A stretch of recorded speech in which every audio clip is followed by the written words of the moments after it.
The first time I tried to invest, I bought a stock based on a hot tip from a friend. I had no clue what the company did, what a bull market was, or why everyone kept obsessing over the S&P 500. And yep, within a month, I lost $500. It felt like I was at a casino, blindfolded. The problem wasn't that I was a bad investor. It was that I didn't even know the language. I was gambling, not investing. And believe me, there's a massive difference between the two. That experience was a painful but incredibly powerful lesson. It taught me that jumping into the stock market without understanding the vocabulary is one of the fastest ways to lose money. You hear terms like ETF or PE ratio and diversification, and it feels like a foreign language designed to keep you on the sidelines. But here's the good news. It's not nearly as complicated as it seems. In this video, we're going to translate all that jargon into simple, plain English. I've broken it all down into 9 core topics that will take you from feeling like a confused gambler to feeling like a confident investor who actually understands the game. By the end of this, you'll have the foundation you need to make your first investment with real confidence. The absolute basics. What are you actually buying? Let's start at square one. When you hear investing, you probably think of stocks. But what even is a stock? A stock, sometimes called a share or equity, is just a small piece of ownership in a public company. When you buy a share of a company like Apple or Amazon, you literally become a part owner of that business. If the company does well and makes a profit, the value of your little piece can go up. If it does poorly, it can go down. Simple as that. So, where do you keep all these pieces of different companies? That's your portfolio. Think of your portfolio as a digital backpack where you hold all your different investments, stocks, bonds, whatever else you buy. The goal is to fill this backpack with a smart mix of investments that will help you reach your financial goals. Finally, you'll constantly hear about the market being up or down. What people are usually talking about is a market index. An index is basically a report card for a specific group of stocks. The most famous one is the S&P 500, which tracks how 500 of the biggest companies in the US are doing.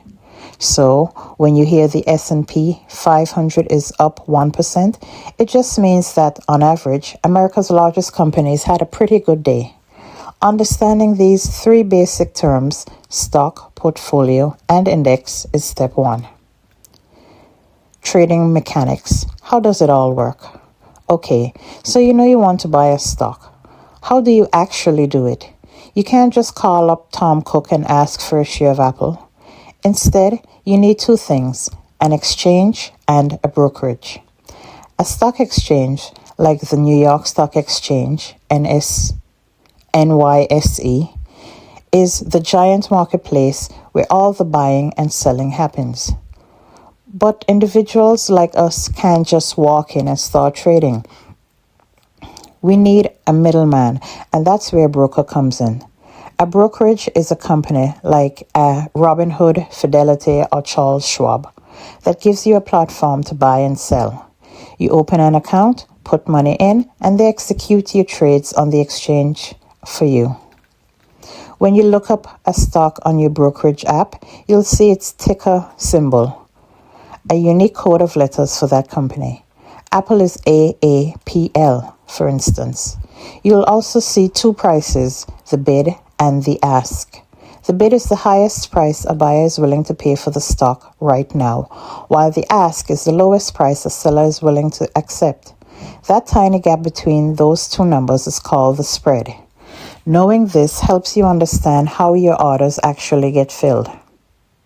Valuation metrics. Is this stock a good deal? This is where things get interesting.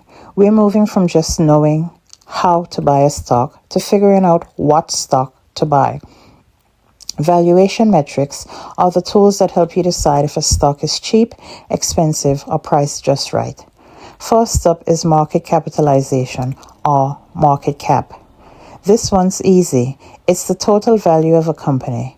You just multiply the stock price by the total number of shares out there. A company with a market cap over $10 billion is called a large cap, while one with under $2 billion is a small cap. It just tells you how big the company is that you're investing in. Next is the famous PE ratio, or price to earnings ratio. This might be the most talked about number in investing. It compares the company's stock price to how much profit it makes per share. A high PE ratio could mean the stock is pricey, or it could mean investors are super optimistic and expect it to grow like crazy. A low PE might suggest the stock is a bargain waiting to be found. The real secret is to not look at it in a vacuum, but to compare a company's PE to its competitors in the same industry. Another key term is dividend. A dividend is when a company pays out a portion of its profits to you, its member. It's like a little thank you for being an owner. The dividend yield is a percentage that shows how much you're getting back in dividends compared to the stock's price. For investors who want to generate regular income, a solid dividend yield is a beautiful thing. The different flavors of stocks. Not all stocks are created equal. Just like there are different types of cars for different needs, there are different types of stocks. Growth stocks are the sports cars of the market. They're shares in companies expected to grow way faster than everyone else. Think cutting-edge tech. They usually don't pay dividends because they're plowing every penny back into the business to fuel that insane growth. On the flip side, you have value stocks. These are the reliable used sedans that are a great deal. Value investors are like bargain hunters, searching for solid companies that the market has unfairly overlooked. Then there are blue chip stocks. These are the titans of industry, huge, established, financially solid companies with a long history of being dependable. Think Coca-Cola or Johnson & Johnson. They are generally considered safer, more stable investments. You'll also hear about cyclical and defensive stocks. Cyclical stocks, like airlines or luxury car brands, tend to thrive when the economy is booming but get hit hard during a recession. Defensive stocks, like utility companies or grocery stores, sell things people need no matter what. Their performance tends to be much more stable, rain or shine. All right, we're about halfway through, and you've already picked up a huge chunk of the investing language. If this is starting to clear things up for you and you're getting some value, do me a quick favor and hit that like button. It makes a huge difference and lets me know you want more content just like this. Also, I've created a helpful resource just for you, the Income Upgrade and Digital Budget and Finance Bundle, to help you build wealth, ditch debt, and take control of your financial future. The link's in the description. Now, let's get back to it. Beyond single stocks, the world of funds. Let's be real. Buying individual stocks can be risky and takes a lot of homework. For most beginners, a much smarter and easier path is investing in funds. A fund is simply a professionally managed collection of other investments. The two main types you'll hear about are mutual funds and exchange-traded funds, ETFs. Both are basically baskets of investments. Instead of buying one single stock, you can buy one share of a fund that might hold hundreds or even thousands of different stocks. This gives you instant diversification, which is a huge advantage. So, what's the difference? The main thing is how they trade.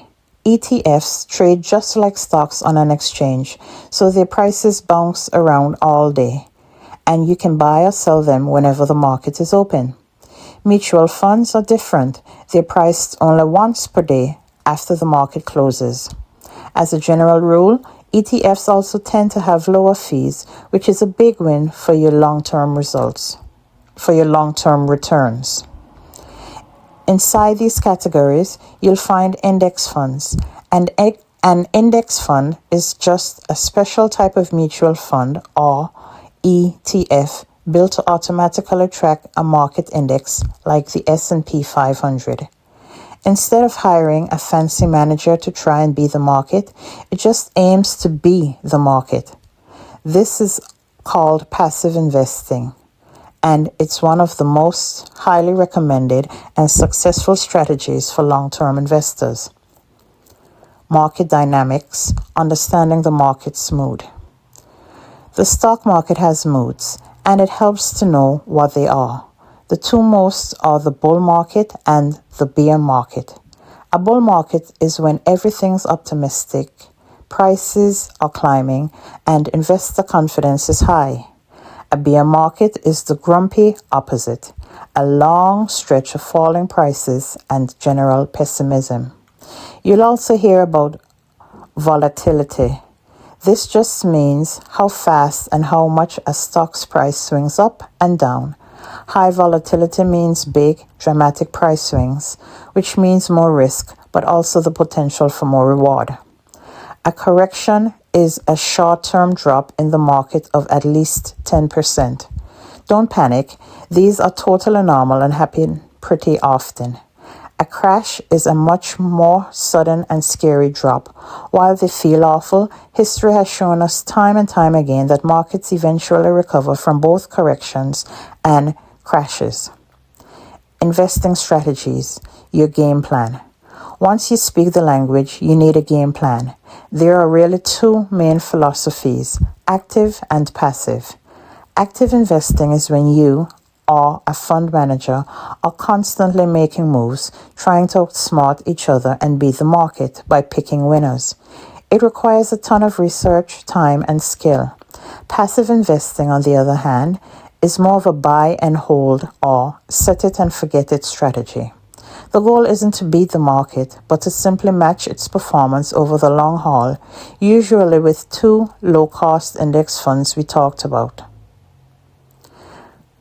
A super popular strategy for passive investors is dollar cost averaging, or DCA. This just means you invest a fixed amount of money on a regular schedule, say $100 every single month, no matter what the market is doing. When prices are down, your $100 buys more shares. When prices are up, it buys fewer. This simple trick helps lower your risk and, most importantly, takes emotion out of the driver's seat. It stops you from trying to time the market, something even the pros are terrible at. Corporate actions, what companies do. Every now and then, a company you've invested in will do something that directly affects its stock. These are called corporate actions. An IPO, or initial public offering, is a big one. It's when a private company decides to go public and sells its shares to everyday investors for the first time. A stock split happens when a company divides its existing shares into more shares to make the price per share lower and easier to trade.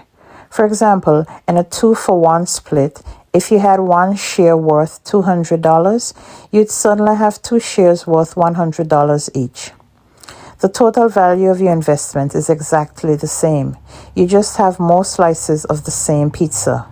Companies might also do a stock buyback, where they use their cash to buy their own shares off the market. This reduces the number of total shares available, which can help push up the price of the ones that are left. And, as we mentioned earlier, companies can issue dividends, sharing the profits directly with you. Risk and the big picture. Okay, let's wrap up with the single most important concept for long-term success, managing risk. The best tool you have for this is diversification. You know the saying, don't put all your eggs in one basket. That's literally it. It means spreading your money across different types of investments, industries, and even different countries. The whole idea is that if one part of your portfolio is having a bad year, another part might be doing great. which helps smooth out the ride and reduce your overall risk.